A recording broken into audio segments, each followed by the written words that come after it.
Belum 1 bulan Prabowo menjadi presiden Indonesia, sudah banyak maling-maling rakyat, koruptor-koruptor yang ditangkap. Betul. Apresiasi, baik, bagus. Prabowo mengatakan dalam pidatonya, bukan rakyat yang melayani pemimpin, tapi pemimpin yang melayani rakyat. Bagus nggak itu? Bagus nggak? Prabowo berkata tidak ada yang kebal hukum. Bagus nggak? Tapi jangan cuma omong-omong. Betul. Kalau mau basmi koruptor, basmi semuanya. Jangan cuma koruptor yang kalian tangkap adalah koruptor-koruptor yang berlawanan dengan kalian. Giliran lawan politik korupsi ditangkap, tapi teman politik korupsi dibiarkan di dalam kabinetnya, saudara. Jadi kalau memang Prabowo betul-betul mau memberantas korupsi, nggak ada urusan siapapun yang korupsi, siapapun, mau Tom Lembong, mau Anies, mau Mulyono, mau Megawati, siapapun, tangkap mereka, adili mereka, penjarakan mereka, karena mereka telah menyusahkan jutaan rakyat Indonesia, saudara.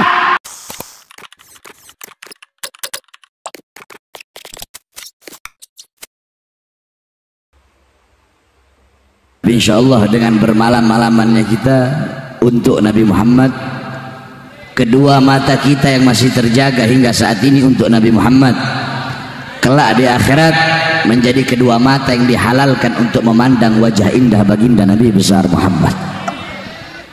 Sekali lagi saya sampaikan, tidak ada kata kemalaman untuk Nabi Muhammad. Betul? Kalian giliran malam mingguan laki-laki sama perempuan sampai subuh sampai pagi, giliran untuk Nabi Muhammad udah kemalaman. Tidak ada kata kemalaman, tidak ada kata kepagian untuk baginda Nabi besar Muhammad.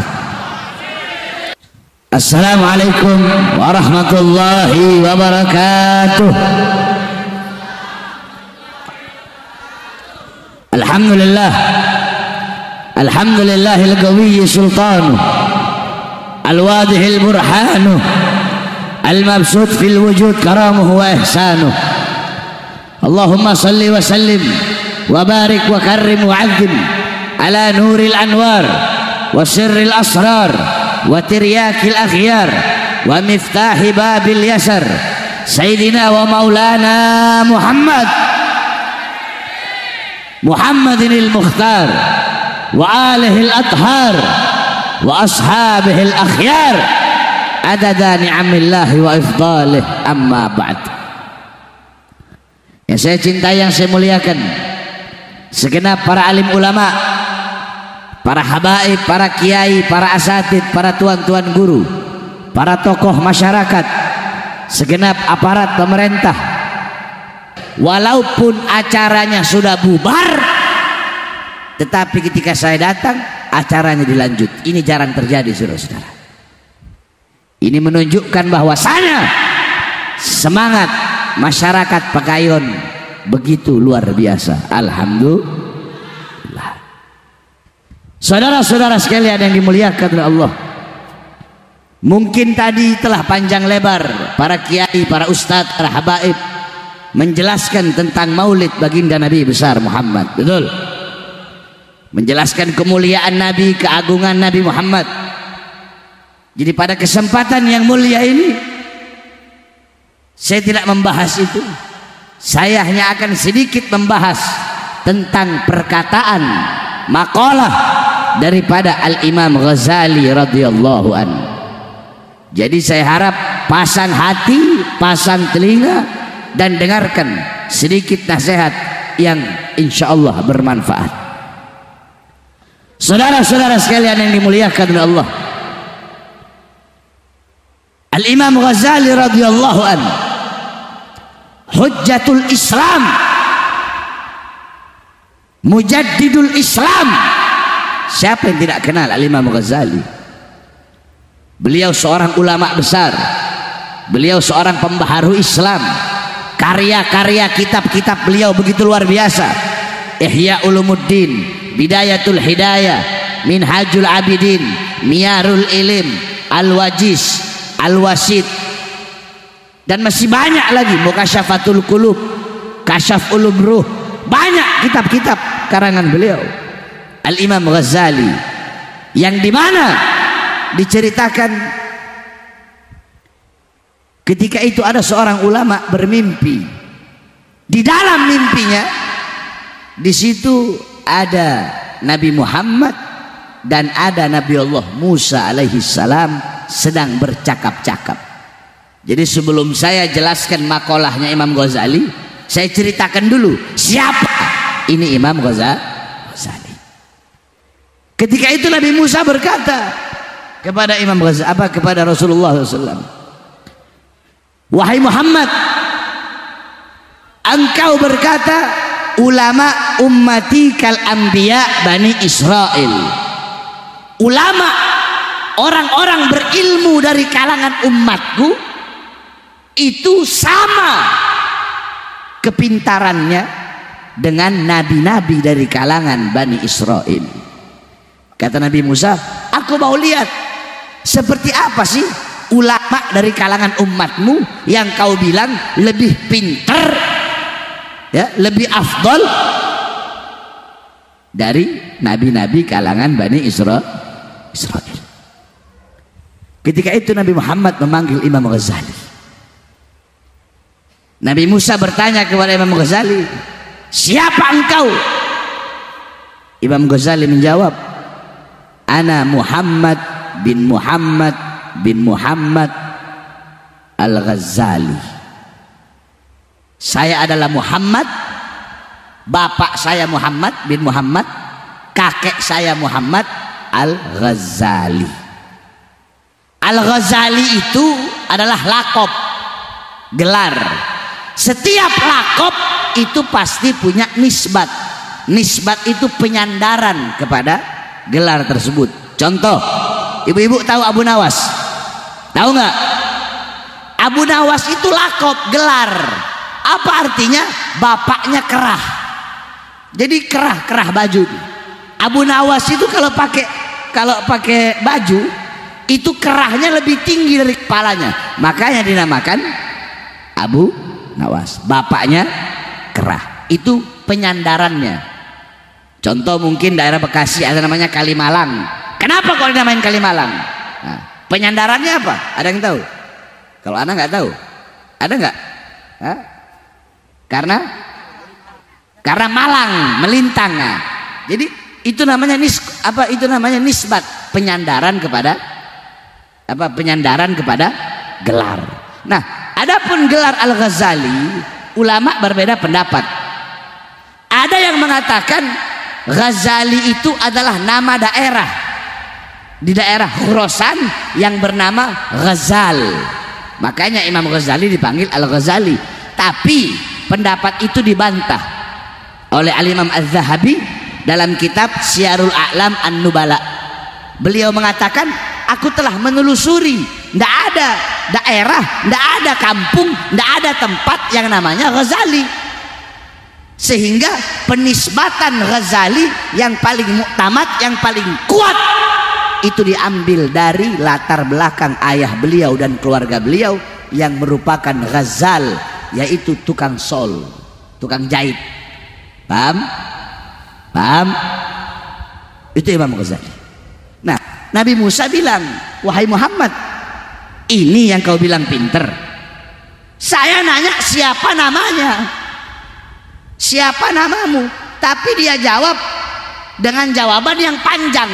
Dia pakai nama bapaknya, dia bawa nama kakeknya, dia bawa nama lakopnya. Harusnya kalau dia pinter, ketika aku bertanya siapa namamu, cukup jawab aku Muhammad atau aku Ghazali. Kenapa dia harus menjawab dengan jawaban yang panjang? Muhammad bin Muhammad bin Muhammad Al-Ghazali. Kemudian Imam Ghazali berkata, ya Rasulullah, izinkan aku untuk menjawabnya. Dijawab oleh Al-Imam Ghazali, wahai Nabi Musa, bukankah engkau seorang kalimullah? seorang yang berbicara dengan Allah Subhanahu wa ta'ala. Ketika Allah bertanya, apa yang ada di tanganmu? Engkau menjawab, ini tongkat. Tongkat ini aku gunakan untuk bersandar. Tongkat ini aku gunakan untuk menggembala kambing. Tongkat ini aku gunakan. Harusnya ketika Allah nanya, apa yang ada di tanganmu? Cukup kau jawab tongkat. Nggak perlu kau jawab tongkat ini untuk ini, untuk ini, untuk ini, untuk ini. Masuk akal nggak jawabannya? Masuk akal nggak? Nabi Musa jawab lagi. Aku jawab dengan jawaban yang panjang agar aku bisa memiliki waktu yang lama untuk bercakap-cakap dengan Allah. Dijawab lagi sama Imam Ghazali, aku juga menjawab dengan jawaban yang panjang agar memiliki waktu bercakap-cakap yang lama denganmu, yang dimana engkau telah bercakap-cakap lama dengan Allah Subhanahu wa ta'ala.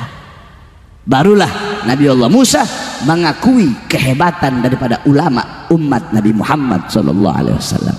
Itu Al-Imam Ghazali. Nah, ada satu daripada makalah beliau yang begitu luar biasa. Semua ikuti saya. Bismillahirrahmanirrahim.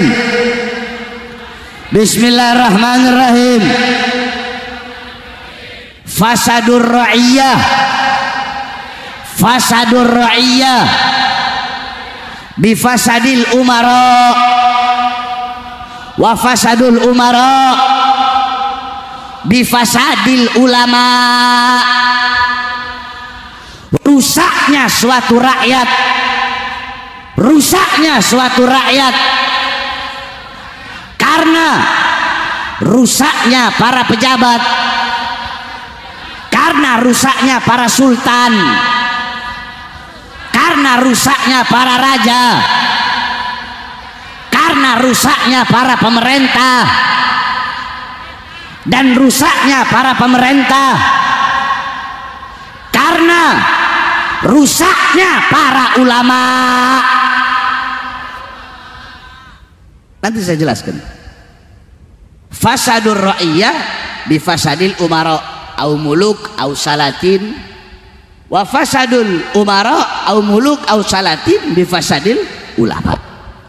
Rakyat rusak, negara rusak, bangsa rusak karena rusaknya pemerintah, karena rusaknya para raja, karena rusaknya orang-orang yang berkuasa, dan rusaknya orang-orang yang berkuasa, rusaknya para pejabat, karena rusaknya para ulama-ulama. Apa maksudnya rusaknya para ulama? Karena banyak para ustadz, para kiai, para habaib, para ulama yang mendiamkan kezoliman yang dilakukan oleh pejabat-pejabat tersebut. Saya tanya, banyak apa dikit ulama yang mengkritik para pemerintah? Jawab. Banyak apa sedikit? Banyak apa sedikit?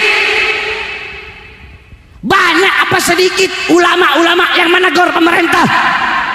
Banyak apa sedikit? Sedikit. Makanya jangan heran bangsa ini rusak, negara kita rusak.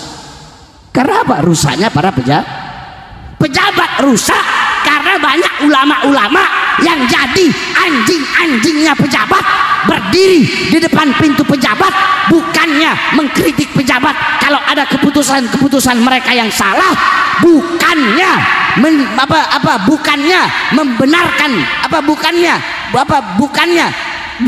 mereka memberikan pelajaran, memberikan teguran, ini salah, ini yang benar, ini benar, ini yang salah, ini enggak, kebalik. Kesalahan yang dilakukan pemerintah mereka benarkan, sesuatu yang batil yang pemerintah lakukan mereka bilang hak. Kenapa? Karena mereka jadi penjilatnya pejabat, anjing-anjingnya pejabat. Tujuan mereka perut, tujuan mereka kursi, tujuan mereka pangkat, tujuan mereka jabatan, tujuan mereka dunia. Sehingga apa? Sehingga rusak. Jadi semua itu kembali kepada ulama. Jadi saudara-saudara, jangan pernah kita ini menyalahkan. Ada sosok Habib Rizik yang selalu mengkritik kebijakan-kebijakan pemerintah, yang kebijakan-kebijakan itu menyengsarakan rakyat. Udah ada ulama-ulama seperti Habib Rizik, para kiai-kiai yang tegas, yang keras. Rakyat masih diinjek-injek, bagaimana kalau nggak ada? Betul? Betul? Jadi semua tergantung ulama.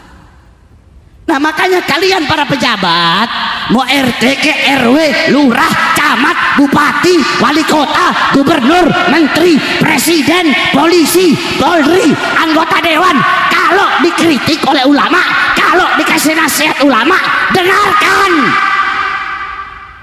Bukan malah ulamanya di penjara, goblok.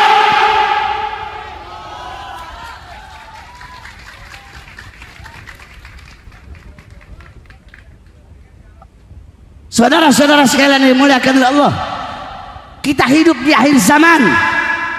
Fitnah di mana-mana, kerusakan di mana-mana, maksiat di mana-mana, mabuk di mana-mana, pelacuran di mana-mana, narkoba di mana-mana. Orang tidak punya lagi malu. Laki-laki perempuan di pinggir jalan telanjang, ciuman, zina. Lihat malam minggu ini, lebih banyak mana? Lebih banyak yang bermaksiat atau lebih banyak orang-orang seperti kalian yang masih kedua matanya terbuka untuk berzikir, mengingat Allah dan menuntut ilmunya Allah Subhanahu wa taala. Ini akhir zaman. Fitnah di mana-mana, apalagi judi online. Judi online merajalela